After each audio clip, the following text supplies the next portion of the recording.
that innovation, that quick turn on here's the issue, come up with a creative solution. And I look at my team in retrospect and say, damn, they were good. They knew how to respond in a heartbeat whenever a curveball was thrown at them. They didn't let their knees buckle. They stood in and slapped it out to the right field. That is an amazing reference, because if you know anything about being caught off guard, right, you have to sit back, wait for the opportunity, and go with what you're given. And that's the baseball reference of slapping it out to right field.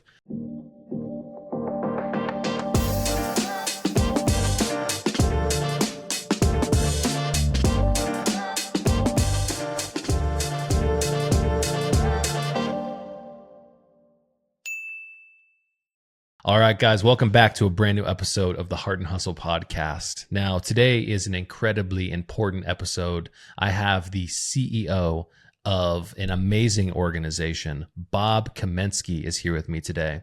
Now, Bob is leading an organization called Feeding San Diego. We're going to talk about why Feeding San Diego is providing such a critical service for the community, helping those in need. But more importantly, we're going to talk about his origin story. His 35 years in the Navy, what that meant to him in his career, how he's using those lessons learned along the way to be able to serve a bigger purpose and a bigger mission. Now, Bob, welcome to the show, man. Hey, well, thank you very much, Keenan. What a kind introduction. It's easy for me to give an introduction like that when the man sitting across this digital table with me is a stand-up guy just like you, man. I want to ask you an opening question here. If you had to be described work out of bounds, how would people describe Bob Kamensky? I would hope that they would describe him as a very engaged, hands-on leader and someone who exemplifies the virtues of a servant leader.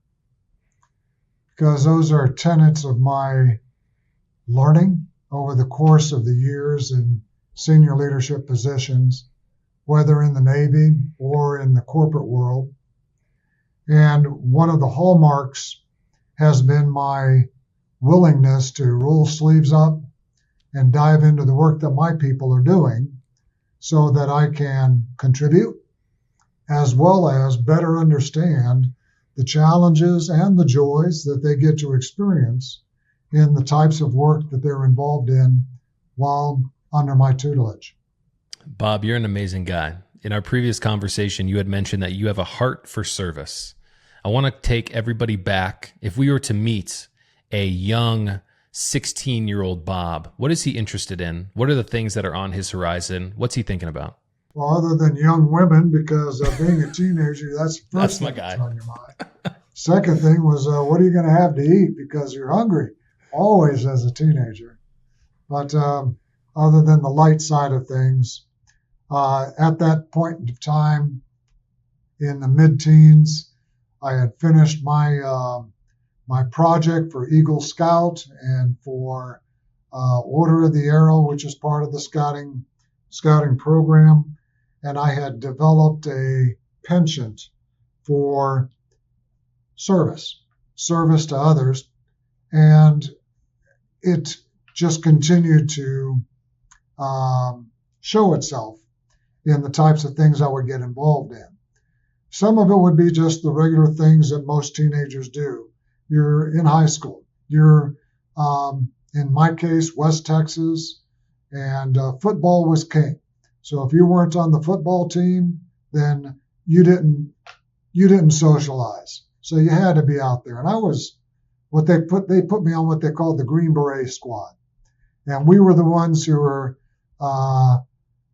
put in position to pretend to be the next week's team to play. And I was small, 142 pounds soaking wet, and I had nearsightedness, so whenever it came to passes, I usually caught them in the face as opposed to my hands. And there were a lot bigger boys out there than me. So that taught me a lot about resilience. But it also taught me that it's teamwork, and there are some things that you do in support of your team that provides that service aspect even though you may not be first string or out there on the varsity squad under the Friday night lights. And then from there, it helped me gain appreciation for stick-to-itiveness. Don't give up. And that translated itself into my academics, where on graduation from a pretty sizable high school in West Texas, I graduated high in my class and was the recipient of a 4-year Navy ROTC scholarship, which definitely needed, because coming from a family of 5 kids and a dad who was a senior enlisted in the Air Force and a mom who was a stay-at-home, take care of family, we weren't financially well off. So it was, you have to provision for yourself. You have to be self-reliant to some degree, especially when it came to college education. And getting awarded the 4-year scholarship now was, where do you go? And after the visits to schools, I selected Texas A&M, and they had a nuclear engineering program. I knew that I wanted to serve in submarine force because it sounded neat. People always would go, ooh, submarines. And I just felt that that had a catch to it. And it sure did. The 4 years at A&M, I was in the Corps of Cadets, eventually fleeting up to be the Corps Commander, which had essentially responsibility for leading about 2,200 cadets in the Corps that lived on campus, had our own dormitory complex and chow hall. And again, the leadership learning, the business of servant leadership, all those little things. It's like getting a little ping hammer, and it just taps at you, and it just makes you stronger and stronger as you malleate that metal. And from there, it was my trip into the Navy. We're on commission, joined the submarine force, went through the program, and from there, it's the opportunity to serve your country as well as the people that are on your crew. Now, I had a hybrid career. My first 5 years was active duty in the Navy, and I completed my years on fast attack submarines, going to sea quite a bit, Western Pacific, out of San Diego. And then I went reserves and joined corporate America, first working for General Dynamics Engineering. That was my background, and program management aspects of it. And after several years at GD, transitioned over to a small boutique electronics signals type company that did instrumentation for commercial nuclear power plants. And I had the European sector as my area of focus in the development and deployment of sensors for surrounding areas around a nuclear power plant. And again, program management skills, working with clients in Europe. From there, it was Sony Electronics, 2 miles from my house in suburbia San Diego. So I was able to grow up with my kids in their schools, in their sports programs, because they had such a short commute to and from work. But there it was mass electronics. How do you do, instead of one-of-a-kind builds, you're looking at 8 million televisions a year coming off of production lines as far south as Mexico and in Maquiladora, or up here in San Diego. And again, all this time staying in the reserves. And eventually I landed in a reserve assignment that was down at Commander Space Naval Warfare Systems, where there is a large civilian cadre. And I was asked by the principal there, would you consider leaving corporate America and come implement Lean Six Sigma process improvement, which is a specialty of yours at Sony, and teach us those principles here and get us better from efficiency and effectiveness. So I was able to make that transition during that time as a civil servant and still being a reservist, I was selected for flag, which is the rank of admiral. That forced a decision point, and it was to be recalled to active duty. So for the next 5 years, I put the uniform back on pretty much full time, working for Commander Submarine Forces for 3 of those years, and then to be appointed as the startup commander for Commander Submarine Forces NATO, where I was stationed overseas. That was what you would call the pinnacle of your professional career from a uniformed service side. And it was to work with 13 other countries and their submarine forces to develop a brand new command, standing it up. They call it a plank owner, and to build it into its initial operating concept so that it could be functional in the world of submarine warfare and deployment of submarines and capabilities in support of NATO, all the way from the Arctic, around the Eastern Atlantic, the Baltic, the North Sea, the Mediterranean, and the far east and western edge of the Indian Ocean off of Somalia. So there was a tremendous amount of effort required to put this in play. But again, the concepts of servant leadership came into play because you had 13 countries that you're trying to coalesce, and you're not going to do it by brute force. Following that, I was able to, and was retired from uniform and then reintegrated back into civil service. However, in that, I said I need to prepare for real retirement, because at some point I'm going to get there that I want to just kick back and work what I want to work part-time. So I said, prep for it, thinking in advance. How about doing some teaching at the university level? So I became an adjunct professor for nights and weekends for Point Loma Nazarene in their master's program on organizational leadership. I had a pretty good sense for what that meant. And then in addition to that, was asked to do a little bit of consulting to not-for-profits in helping them know how to operationalize strategic plans. That's what led me to Feeding San Diego. And I was asked to help develop a strategy to get them out of pre-COVID to COVID environment and to rebuild their capability to answer the call to a much higher degree of demand as a result of what was happening with employment due to the COVID restrictions. 2 months into that, and it was a part-time, the founder and then the CEO of the organization asked me, would you consider retiring from civil service and come on board here full-time and be our chief strategy officer?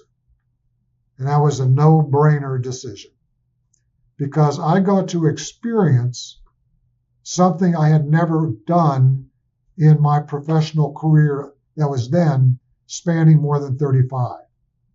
And that was to serve my immediate community of San Diego.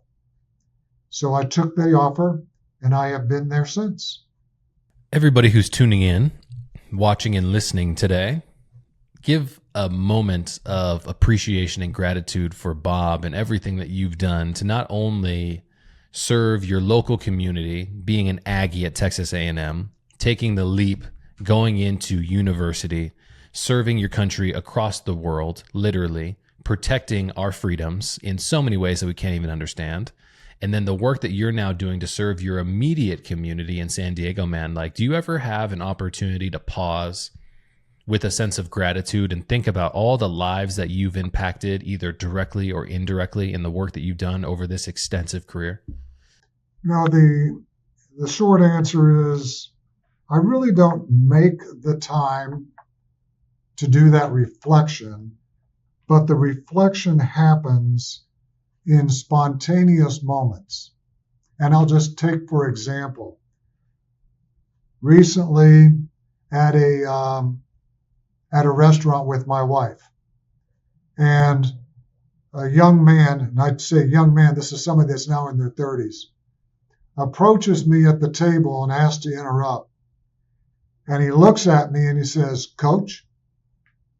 And I responded, "Yes. Who am I speaking with?" And he gave me his name. And he was on my Little League team, and that was more than 20 plus years ago. And his approach to me was so that he could thank me for some of the team, not the skills development, but of the lessons in life that as a coach for a Little League team, I imparted on the kids that were playing for me. And he had the wherewithal, one, to remember them. Number two, to remember who helped imbue those in him. And third, there was an opportunity, and he didn't know if it was me for sure or not, because I have changed. You can tell that some things have regressed, and he took that chance to say thank you. Those moments, those spontaneous moments, are the ones that stick with me.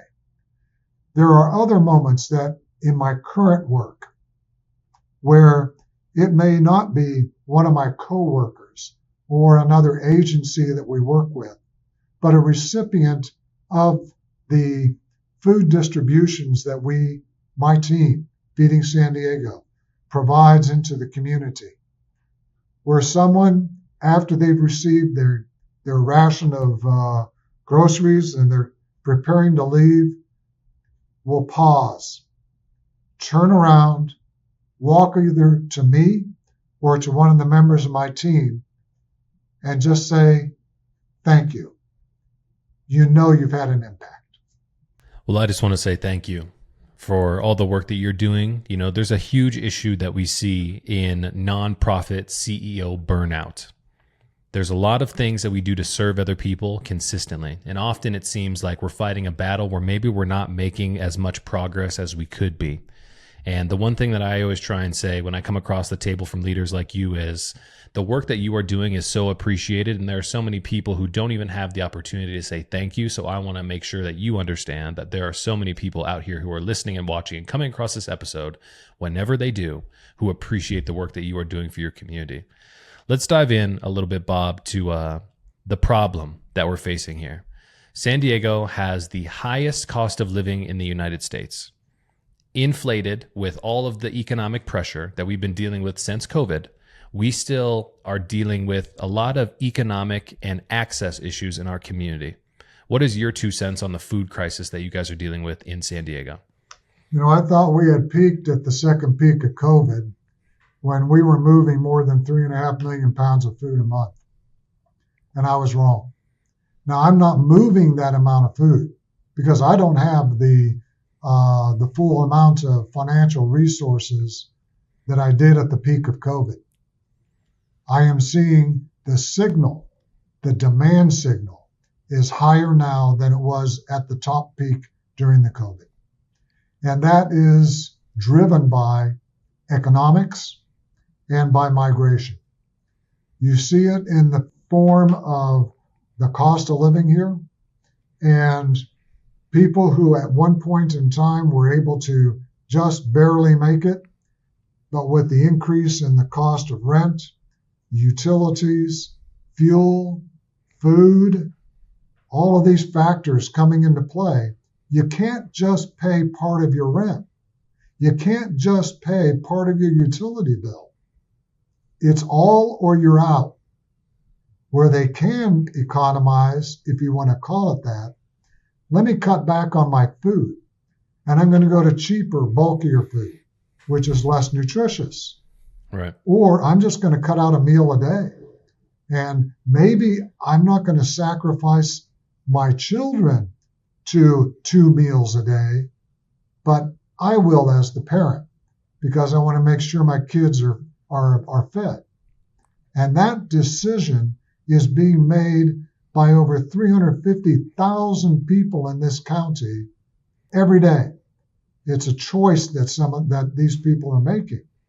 And that's what really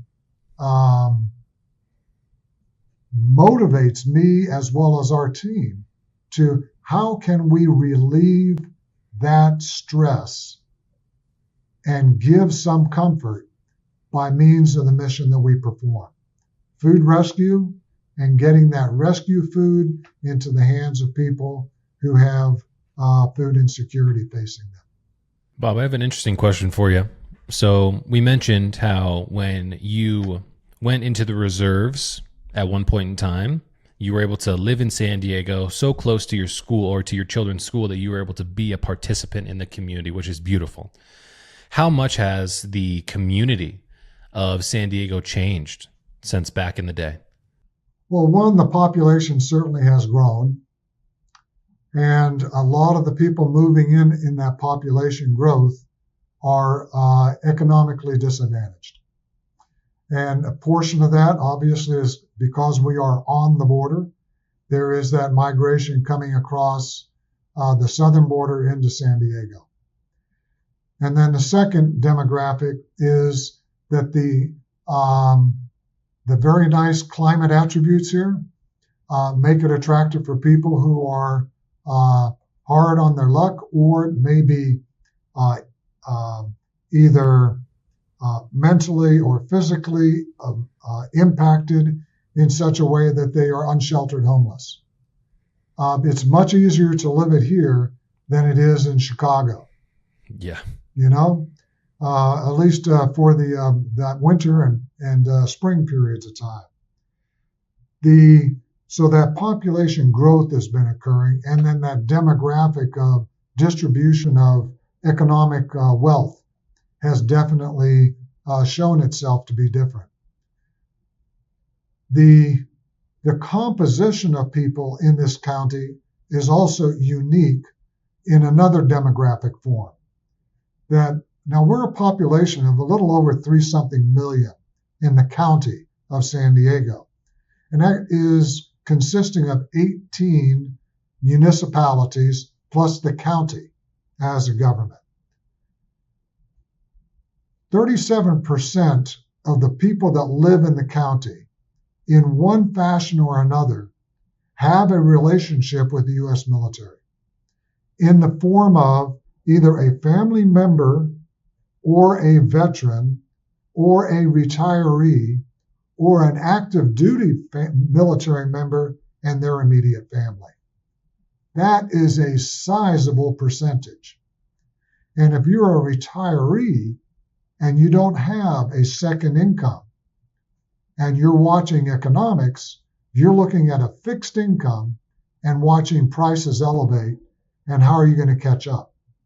Or if you're an active military member and you're a junior enlisted ranks, E1 to E6, and you have a family. And yes, there are benefits to the military community, healthcare, access to commissaries or to other facilities and services. But the cost of living is still the highest in the nation. And your disposable income continues to contract, and decisions have to be made. And we have found, much different than my time serving, I got 4 meals a day on board submarines. Breakfast, lunch, dinner, and mid-rats at midnight when we were doing cruise ship changeover. And I never even realized that there would be hunger in our ranks. Now, seeing the people who come to some of our food distributions, I see active duty military members, and they're arriving in the one vehicle for their family. And they have their 2 or 3 children and a spouse who is not able to find employment because they're only here for 2, 3 years and move on, and employers aren't looking for that. So now they're struggling to make it on one income.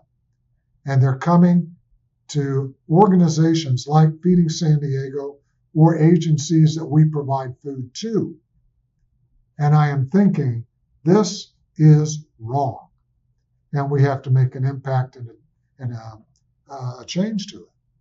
Making an impact and a change to this macro problem seems like we would have abundant government public funding for this issue. But one thing that I recognize from our previous conversation is that 96 or 97% of Feeding San Diego's funding comes from private donations and sources. Why is that? This is not to denigrate federal programs. Federal programs come with requirements and restrictions, and that is valid because you are using taxpayer funds to procure and to deliver food. There have to be some controls with it. Those controls can, one, be expensive because now you have compliance, demonstration of compliance, audit that you need to demonstrate that your stewardship of those federal funds is being properly managed. But it also comes as part of it that you now need to do means testing with the people that you're giving food to. Because someone who is receiving a federal benefit, such as Emergency Food Assistance Program, they are not eligible to receive that more than once a month. And they are prohibited from receiving another federal type of benefit at the same time. So is that going to be sufficient to carry the person over or the family? Absolutely. And then also, what does that do with the dignity of the individual? I know, I've heard people say, if you're hungry enough, you're going to go do it. And that is true. However, you are not just affecting that person's hunger and relieving them of hunger when you provide them food. You're providing them a sense of hope. And then there is, beyond that sense of hope and relief, that sense of, I still have my dignity that I can maintain as the earner for this family or the main provider to my children and to my spouse.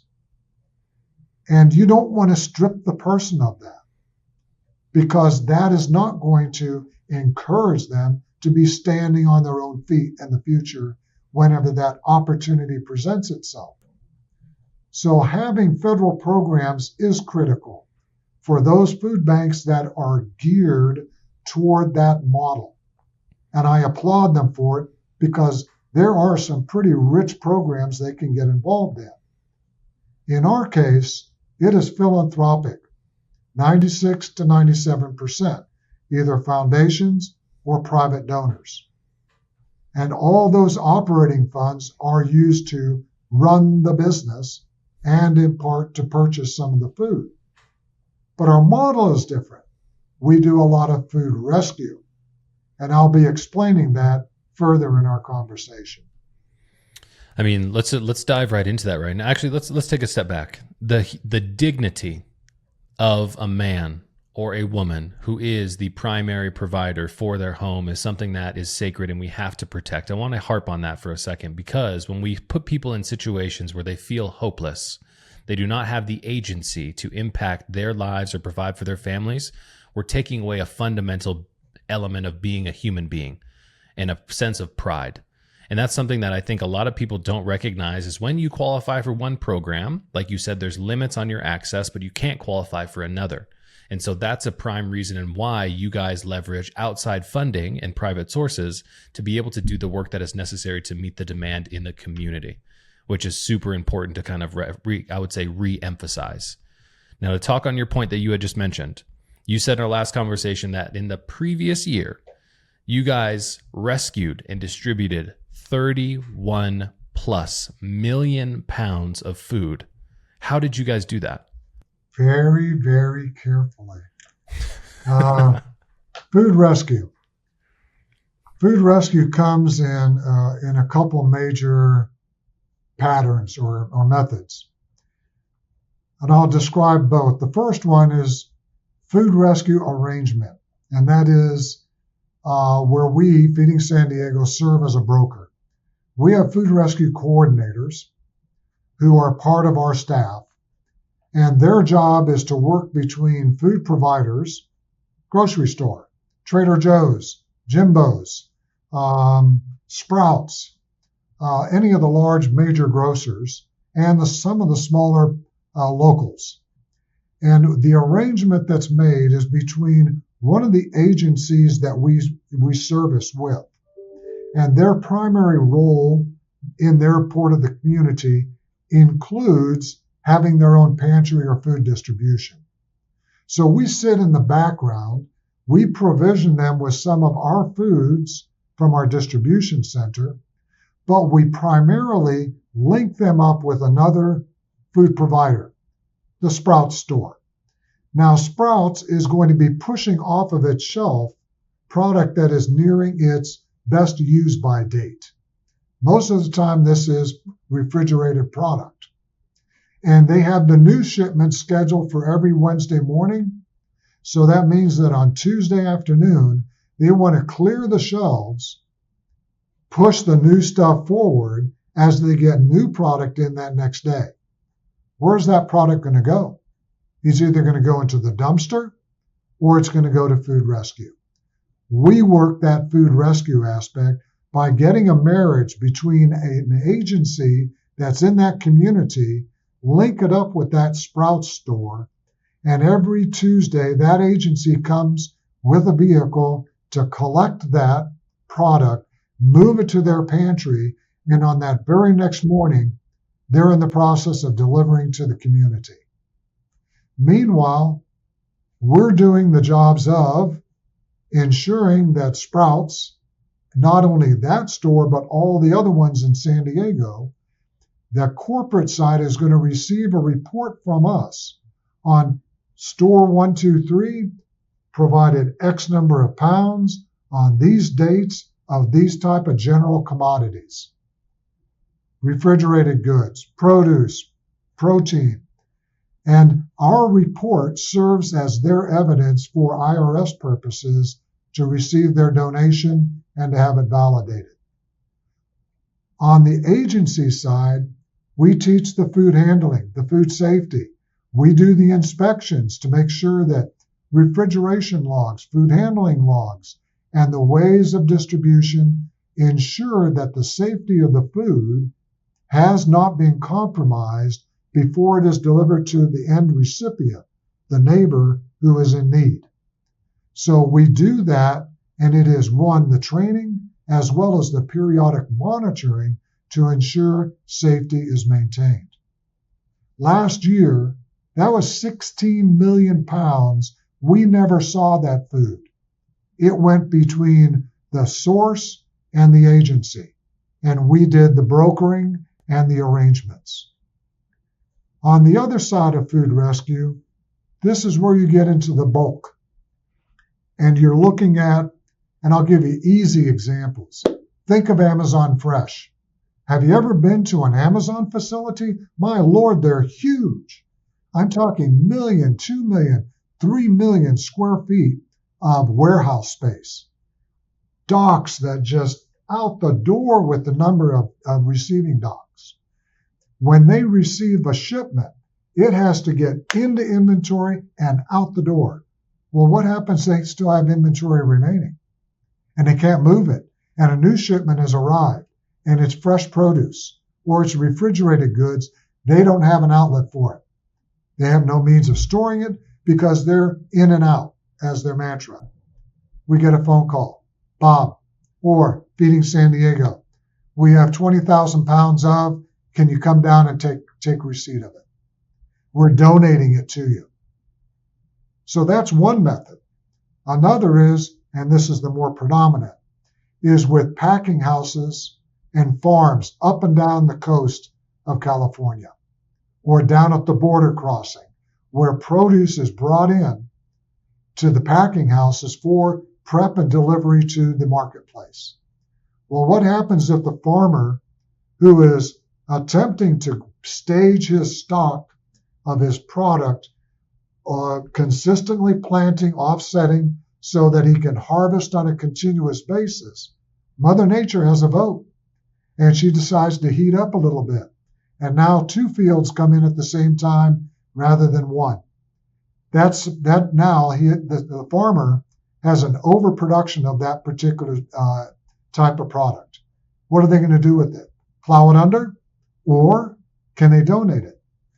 If they donate it, they do it through a broker, and we work with that broker, California Association of Food Banks. We pay the farmer for the labor to pick it, to pack it, and then a transport company to bring it down to us. So you may get a tractor trailer load of 30, 40,000 pounds of a particular fresh produce. Let's take, for example, potatoes. And for $8,500, you have paid for the labor and the transportation, and you receive 30, 40,000 pounds of potatoes.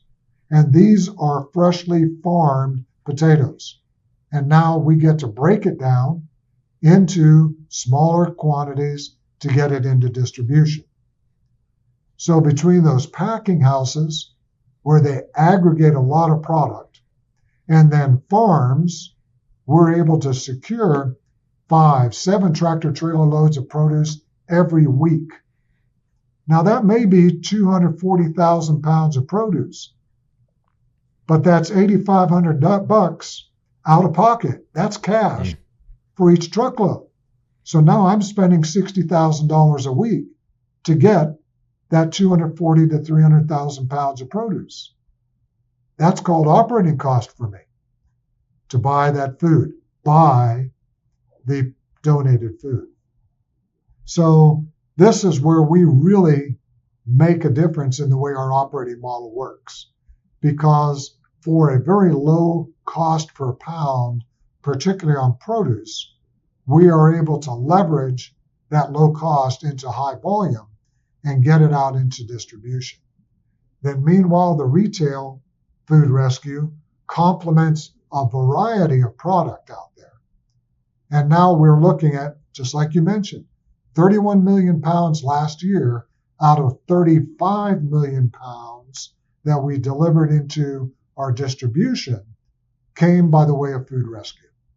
This is a community coming together through, sometimes fortunate bounces of, like you said, Mother Nature heating up and giving us extra food, or, overflows and opportunities to be donated to you guys. But there's still cost that comes along with that, which is really important to recognize.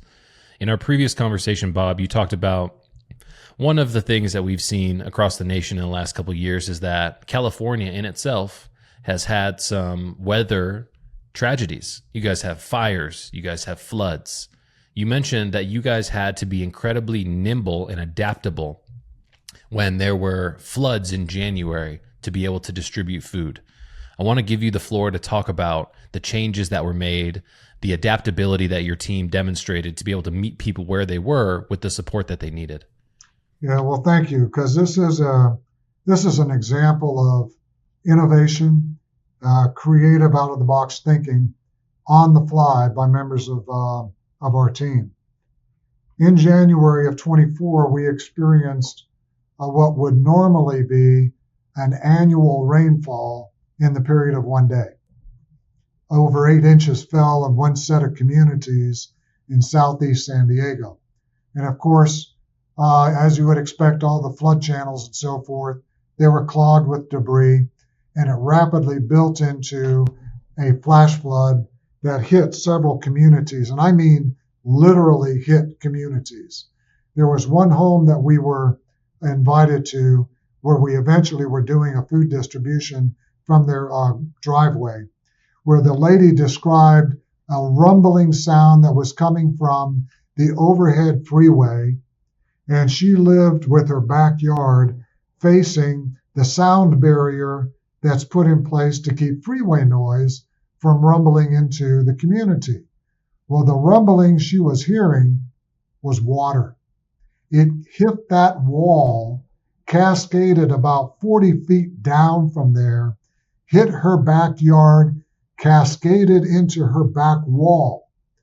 Fortunately, the single-story home was able to take that brunt of explosive water blast, but she was in a quandary because water was now coming through her back doors and windows faster than she could get out the house.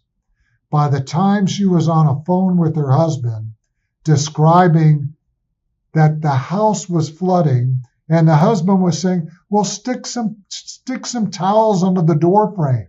And she turned on her face, was a FaceTime. So the camera, and he said, my God, get out of there.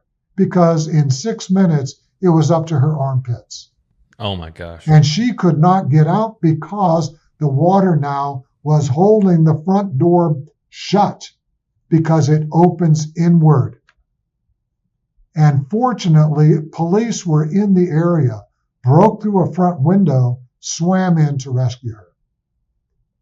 That's the type of flooding that happened. Now, once the floods were receding, we jumped into our action using our traditional method, which was go to our agencies, build up reserves for them, and get food into delivery. Use our mobile pantries, get them out to their pre-appointed spaces, get food into delivery. And it wasn't working. And then it was one of those aha moments where they lost their cars. They have no way to transport to come get food. Let's go visit a particular community block and see what the needs are. So we sent people into the field, and they came back and said, hey, Bob, hey, team, we've got to take minivans and do food distribution at 40 houses at a whack. Set up in somebody's driveway, deliver food, and then move on to another street. So we became very mobile. And because we are not a large bureaucratic organization, we were able to turn on a dime to make that transition to meet the needs in the community. Then there came the sustainment. People who were displaced from their homes, and now they were given vouchers to stay in hotels that the city was going to provision to them. But no food, and no cooking capability in the hotel, and no food vouchers for them. We were able to work with local veterans of foreign war posts. Most of them have kitchens, industrial-sized kitchens for their VFW membership. They hopped into action, gave us the volunteer base to do the cooking, their kitchens for those cooks to do the work, and we provided them the food. They, in turn, used additional volunteers to transport completed meals to the hotels where the people were staying under the voucher system. That lasted for 3 months. So that innovation, that quick turn on here's the issue, come up with a creative solution. And I look at my team in retrospect and say, damn, they were good. They knew how to respond in a heartbeat whenever a curveball was thrown at them. They didn't let their knees buckle. They stood in and slapped it out to the right field. That is an amazing reference, because if you know anything about being caught off guard, right, you have to sit back, wait for the opportunity, and go with what you're given. And that's the baseball reference of slapping it out to right field. There's so many elements of terrific leadership here, Bob, when we're talking about creativity, adaptability, curiosity. How do you think you can continue to pour into the team of Feeding San Diego so when another incident comes, we're going to be ready to react to the needs beyond all the work that you guys do to serve the community every single day? You know, if I were to look at what the potential disaster scenarios would be here, one of them would be earthquake, the other would be fire, both of which have happened in the past. So doing some type of anticipatory preparation, and whether that comes in tabletop games that we do in conjunction with the County of San Diego, their emergency office for disaster relief, or just internally, how do we prepare ourselves in the case of a response whenever half of our workforce gets cut off because the freeways have become impassable. And now we have to do with fewer people. Well, that's where you get into, when you're building your contingency, one of those items is cross-train.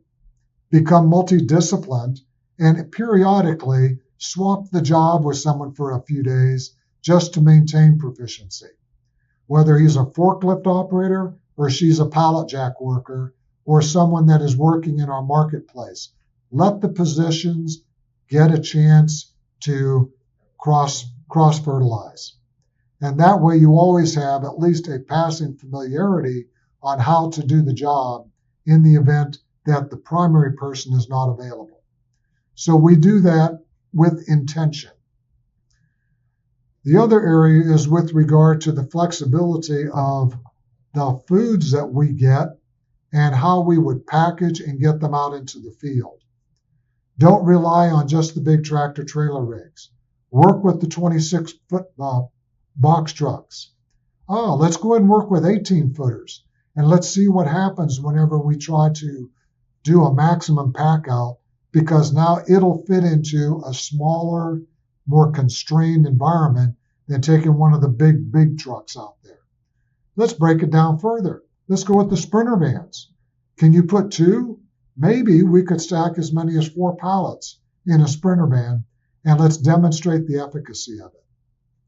So all of these are things that are done as part of an ongoing progression of self-demonstration in order to account for when the real time hits. We've done this before.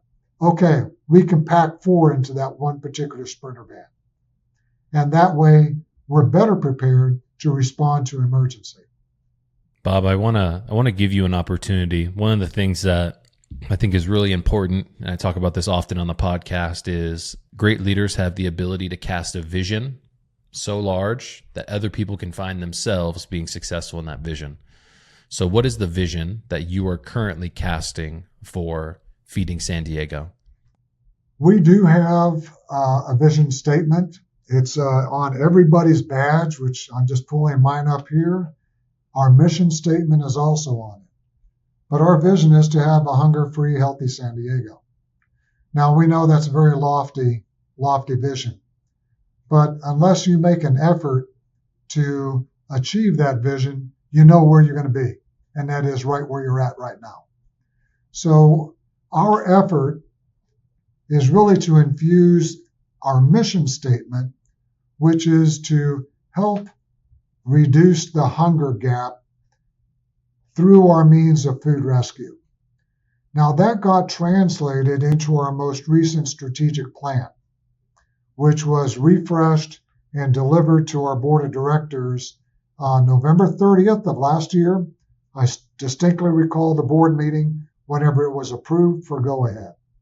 And we narrowed our focus down to 5 critical strategic objective areas and said, here is our going forward strategy for the next 3 to 5 years.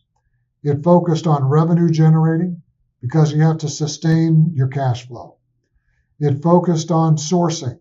Where are we getting our food and how do we maximize our relationships with the donors of food and with the local agriculture community so that we can have a built-in buffer available from local food producers, the growers. The third area was with our network, because that's the point of action where the delivery of food is made to the individuals who are the ones in need of hunger relief. So how do we maximize the efficiency and effectiveness of the network that we infuse the food into? The fourth area is community education. And this isn't just about food insecurity, but about how we do our work, what resources it takes, what's the extent of our impact. And some of that is to the general public, but it really was, it paid out in spades talking to elected officials, because we can break it down to, here is your county supervisor district. We know the zip codes. We know where the zip code food insecurities are. And now we know how much food is going into those zip codes, whether it's from us, CalFresh, the SNAP, which is a federal program, or just from general relief from school meals that are being delivered through the California Department of Education.